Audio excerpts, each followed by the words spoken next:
Welcome back on another diving adventure. Today we're on a charter with the Frenchman Spearfishing in South Devon. We explore a variety of marks both inshore and offshore. After a quick brief, we head straight out to our first mark, 18 miles offshore.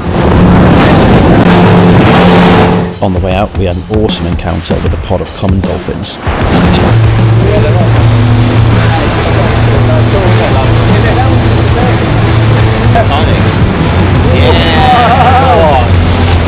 Get under the boat. Oh, here. Big fish, aren't they? Well, they're not fish.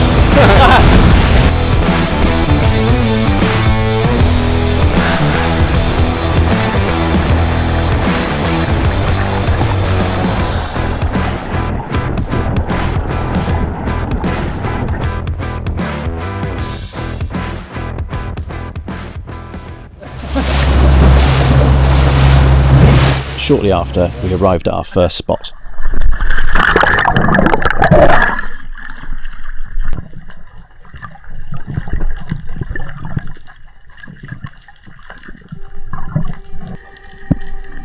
Initially, the first few dives seemed pretty quiet, but we were assured by Max that there was a big school of bass in the area.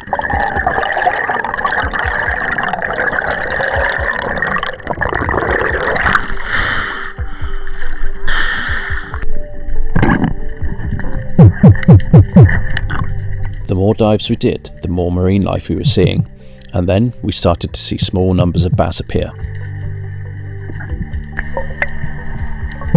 Soon the numbers of bass started to increase, and we knew we were getting close.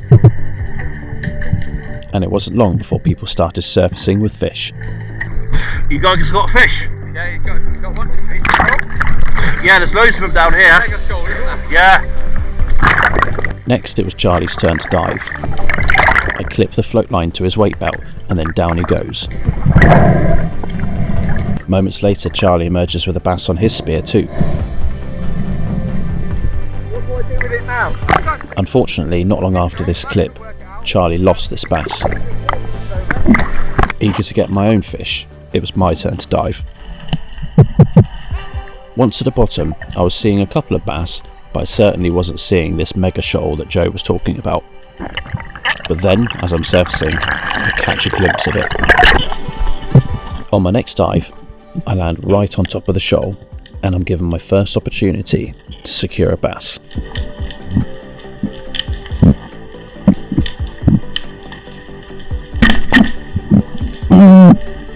My shot placement was a little high on that one, but it's fine, we've got plenty more opportunities to come. I missed. Back to the start we go to do a couple more drifts. I definitely wasn't expecting to run into a seal this far out.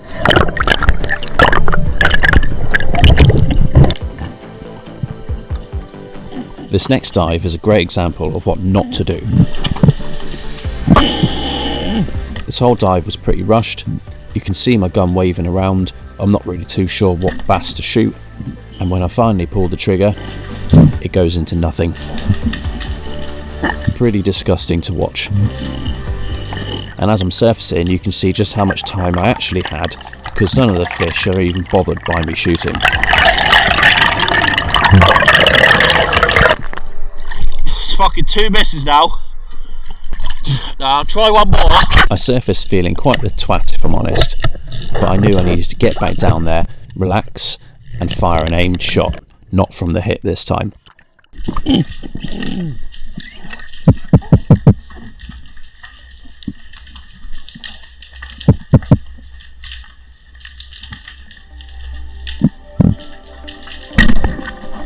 Much better. After a little bit of faff beforehand, we're very pleased to bring up this 53cm bass from 17 metres of water.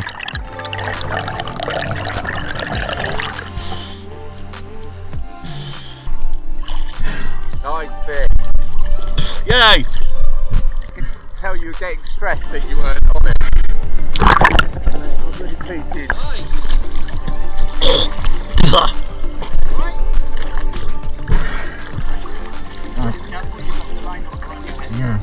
I'm in a bit of a tangle. Straight through the gill plate. It was quite funny trying to get this fish on board whilst being tangled in 2 fishing lines. Bob!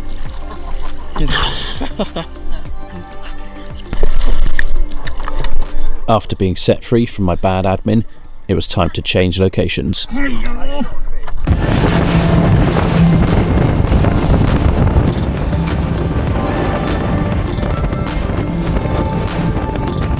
We were headed to slightly deeper water this time, with the hopes of finding some decent sized pollock. Unfortunately for me, as I was diving down, my ears started to get the dreaded click as I was equalising. Ear went a bit funny then. Hold on. I wouldn't equalise then. I'm alright, I'm fine. Yeah. I think I just came straight up. It seemed like my issues were caused from dehydration today, as after a little bit of a break and some water, my ears started to improve and I was able to continue diving, although not as deep as I'd hoped. Because of my ears, I only dived this location a couple of times. I only saw one pollock that was good enough to shoot, but it was too far away.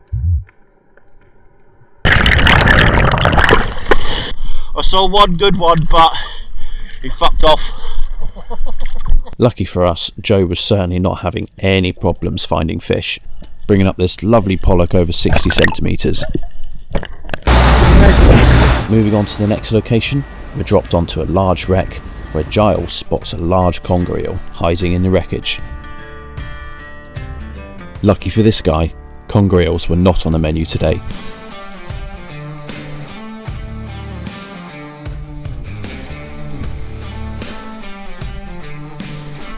The next location was probably my favourite location of the day.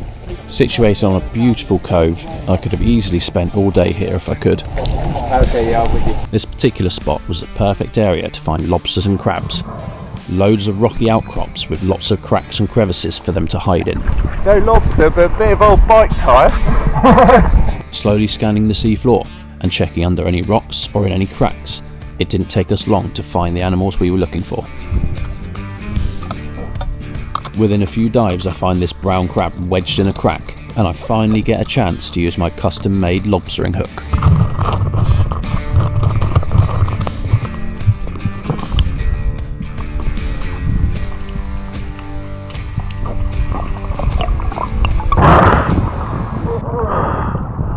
There you go.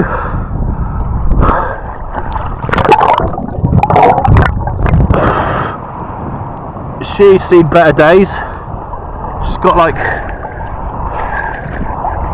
no legs. Although a great size, this crab was unfortunately a little soft in places, so we decided not to take her home.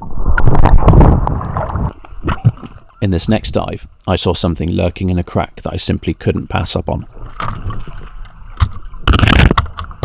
At this point it was so far wedged into the crack I had to just simply aim my gun and hope for the best.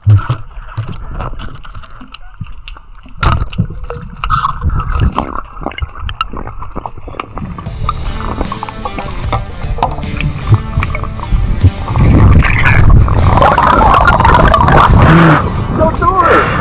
Hey! Don't do it! This is a grey triggerfish, and it's a new species for me, so I'm very pleased when I bring this up. Oh, look at the spike on that as well! Triggerfish visit our waters in the late summer when the Gulf Stream brings in warmer water to our seas. They can be found hiding in wrecks or hiding in crevices between rocks. It was literally wedged, okay, but I couldn't go any further, so I just put my gun in. Yeah, carry on looking at that.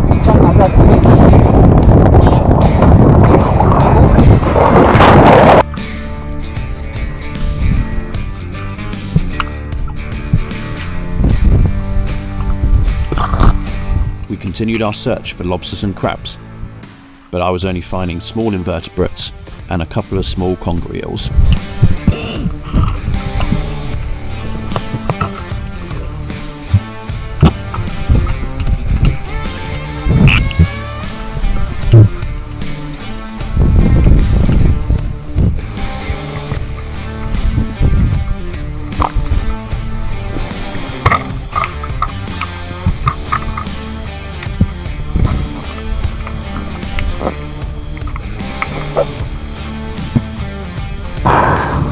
Another conger. Bit bigger than the last one though.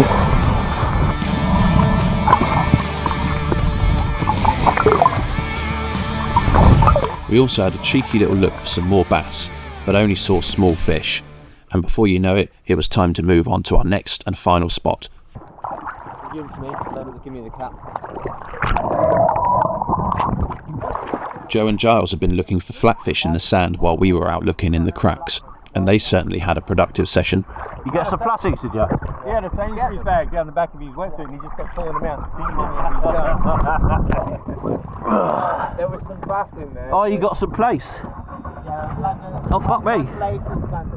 The loads. For our final stop, we were dropped off at another cove, but this cove was prime scallop territory.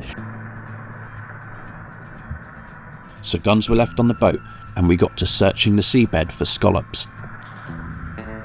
This area was a great spot, and it didn't take us long to start finding scallops. Between us, we secured 25 scallops. Any undersized scallops were returned to the sea. I found this massive spiny starfish. The thing was like twice the size of my hand. Once we'd reached our bag limit, it was time to call it a day and head back into the harbour.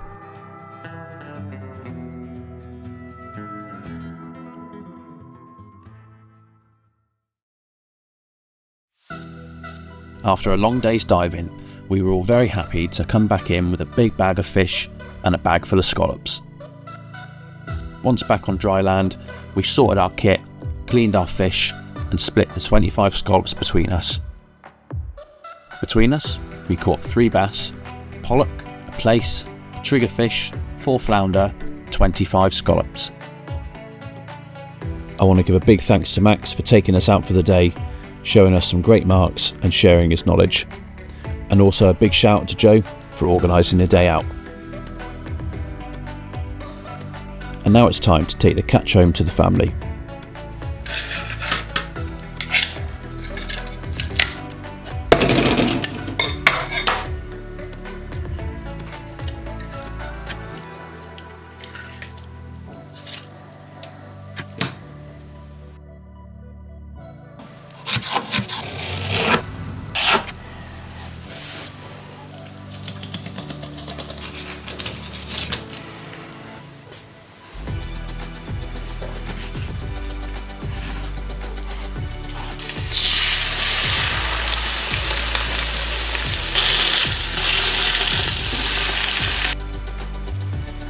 Anyway guys, that's it for this video. I hope you enjoyed our diving adventure. If you did, make sure you leave a like, and if you're not subscribed already, then you know what to do. See you on the next one.